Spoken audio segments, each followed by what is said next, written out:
Hey guys, welcome back to another video. इस video में हम बात करेंगे एसएससी जेईई सीवीटी 2 के बारे में। तो देखो, काफी डाउट आ रहे थे बच्चों के कि भैया कट ऑफ कितनी जाएगी, कितने मार्क्स में मेरा सिलेक्शन हो जाएगा या नहीं होगा, मेरे को कैसे तैयारी करनी चाहिए, किस बैच को मेरे को लेना चाहिए, कौन सी टेस्ट मेरे को फॉलो करें, किस नोट्स को मैं अगर अभी भी फॉलो करता हूँ, क्योंकि मेरी प्री में अच्छी तैयारी नहीं थी लेकिन मतलब मेरा पेपर अच्छा हो गया था, तो मेरे को कॉन्फिडेंस नहीं आ रहा कि मैं सीवीटी 2 निकाल पाऊंगा। तो मैं किन नोट्स को फॉलो करना चाहिए, मेरे को किन बुक्स को मैं फॉलो करूँ कि मेरा सीवीटी 2 निकल जाए। तो स्टार्ट करते थे भाई। सबसे पहले सेफ कट ऑफ और डेंजर कट ऑफ की ओएमआर आई है, उसके काफी दिन हो गए हैं, फिर भी अभी तक लोगों का बस ये कट ऑफ पे मतलब कि ध्यान घूम रहा है। तो मैंने पहले भी बोला था कि कट ऑफ वगैरह पे कोई वीडियो नहीं आएगी। बाकी एक बार ऊपर ऊपर से मैं दिखा देता हूँ कि अगर इससे ज्यादा आपके मार्क्स हैं तो कट ऑफ आप निकाल लोगे। ये नहीं बता रहा कि आप निकालोगे नहीं निकालोगे, कितनी जाएगी कितनी नहीं जाएगी, उससे मेरे को कोई मतलब नहीं है। ठीक है, मैं एक ऊपर आपको एक एस्पिरेंट हो तो वेट करने का कोई ऑप्शन ही नहीं है। पीडब्ल्यू के एजे बैचेस को ज्वाइन करो।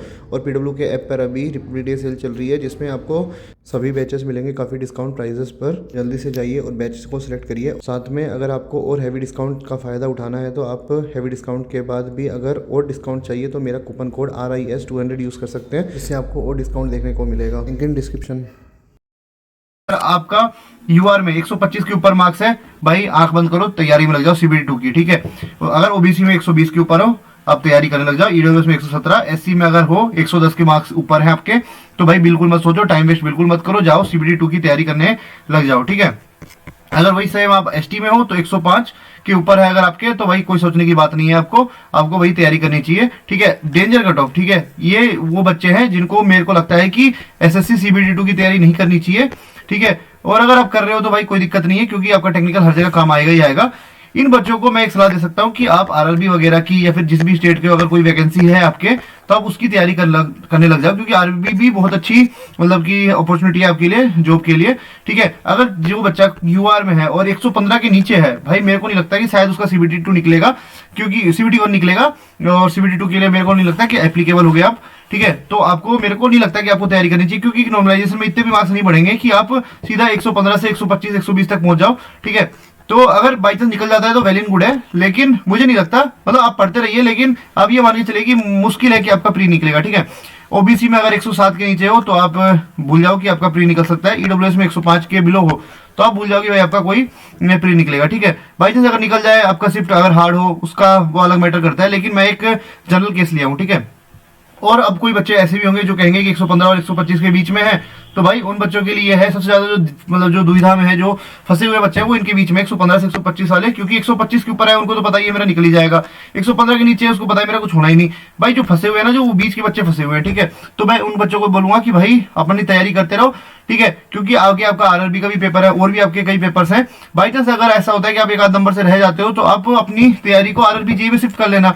ठीक है, लेकिन पढ़ते रहिए, क्योंकि मान लो कि रिजल्ट आएगा उसके 1-1.5 महीने बाद आपका पेपर हो जाएगा, तो भाई आप बहुत पीछे हो जाओगे और आप सिलेबस अपना कवर नहीं कर पाओगे। तो उन बच्चों को एक ही सलाह है कि भाई आप पढ़ाई करते रहो। ठीक है, अब आगे बात करते हैं भाई सीबीटी 2 की तैयारी कैसे करें। मान लो आपने सीबीटी 1 तो निकाल लिया, ठीक है, अब जो मेन गोल है आपका 300 मार्क्स का, वो है आपका सीबीटी 2। ठीक है, तो सबसे पहले मैंने क्या बोला था कि भाई आपको कैसे तैयारी करनी चाहिए। देखो, तो यहाँ पे दो तरह के बच्चे हैं। ठीक है, एक बच्चा है जिसको सब कुछ आता है, एक बच्चा है जिसकी तैयारी थोड़ी सी कम है और कट ऑफ के आसपास है, कॉन्सेप्ट थोड़े से वीक है भाई के। ठीक है, और इस भाई के कॉन्सेप्ट बिल्कुल, जो ए बंदा है उसके कॉन्सेप्ट सब कुछ अच्छे हैं, बी है उसके कॉन्सेप्ट थोड़े बेकार है। ठीक है, तो जो ए बंदा है ना, ए बंदे को क्या करना चाहिए, क्वेश्चन प्रैक्टिस करनी चाहिए, जितने ज्यादा हो सके उतने ज्यादा क्वेश्चन प्रैक्टिस करो। ठीक है, क्वेश्चन प्रैक्टिस आपको करनी चाहिए, कहां से करनी चाहिए भाई, ईएससी के पीवाईक्यूज लगा लो। आपको पता है कि कॉन्सेप्चुअल क्वेश्चन आ रहे हैं, मैथ द कॉलम आ रहे हैं, एसेशन रीजन आ रहे हैं, तो आपको पता होना चाहिए कि जितने ज्यादा क्वेश्चन प्रैक्टिस करोगे उतना ही आपका कॉन्फिडेंस बढ़ेगा और मार्क्स आपका बूस्ट हो जाएगा मेन पेपर में। ठीक है, और आपको अगर मोर क्वेश्चंस करने हैं और क्वेश्चंस करने हैं तो भाई यूथ की ए वाली बुक लगा सकते हो। अगर यूथ ए नहीं लगानी तो भाई फिंगरप्रिंट के 2 वॉल्यूम में आती है, ये वाली बुक भी लगा सकते हो। इनके डिस्क्रिप्शन में मैं लिंक डाल दूंगा, अगर आपको परचेज करनी है तो वहां से भी कर सकते हो। ठीक है, स्मार्ट स्कैन, ठीक है, इसमें थ्योरी ज्यादा दी हुई है, मतलब बहुत थ्योरी है, और थ्योरी क्वेश्चन के फॉर्म में है कि मान लो कि उसमें नीचे लिख दिया कि इस एग्जाम में ये क्वेश्चन आए हुए हैं, तो आप स्मार्ट स्कैन को भी फॉलो कर सकते हैं। ठीक है भाई, ये चीज तो चलो ठीक है, नॉर्मल आपने पढ़ ली, कहीं से भी पढ़ लिया। ठीक है, इसके बाद है टेस्ट। ठीक है भाई, टेस्ट अगर नहीं दोगे तो मान के चलो सेक्शन नहीं होने वाला है।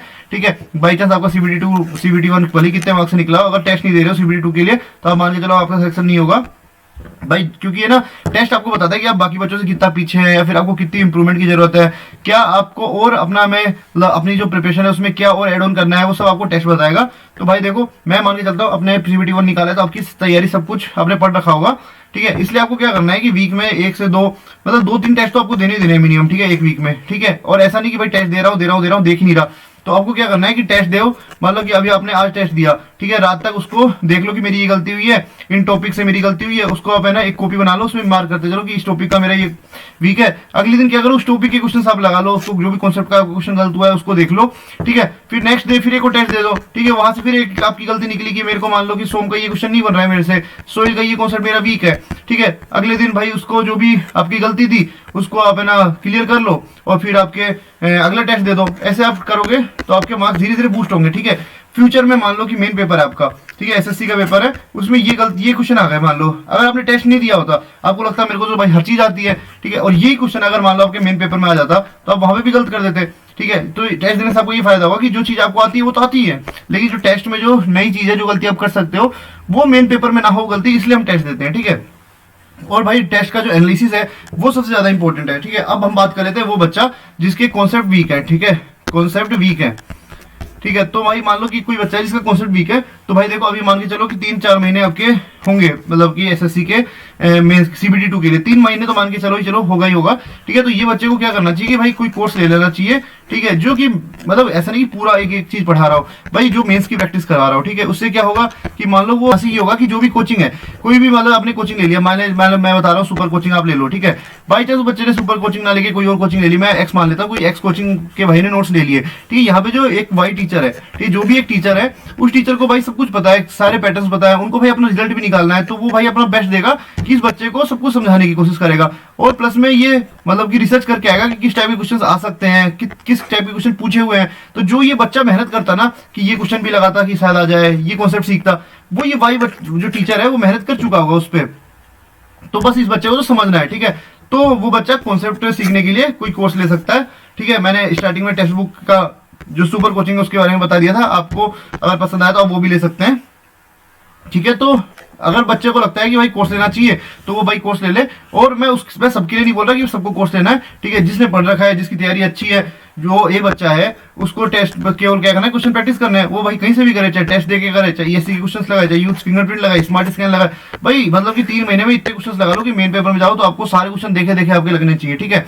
तो इस वीडियो के लिए इतना ही। अगर आपको लगता है कि अभी भी कोई डाउट बच गए हैं आपके, तो भाई मेरे टेलीग्राम चैनल को ज्वाइन कर लेना। टेलीग्राम चैनल का लिंक है डिस्क्रिप्शन में, और उसका नाम है अनफिल्टर ऋषि। अगर अभी तक आपने सब्सक्राइब नहीं किया मेरे चैनल को सब्सक्राइब करो, वीडियो को लाइक करो और टेलीग्राम को ज्वाइन करो। इस वीडियो के लिए इतना ही।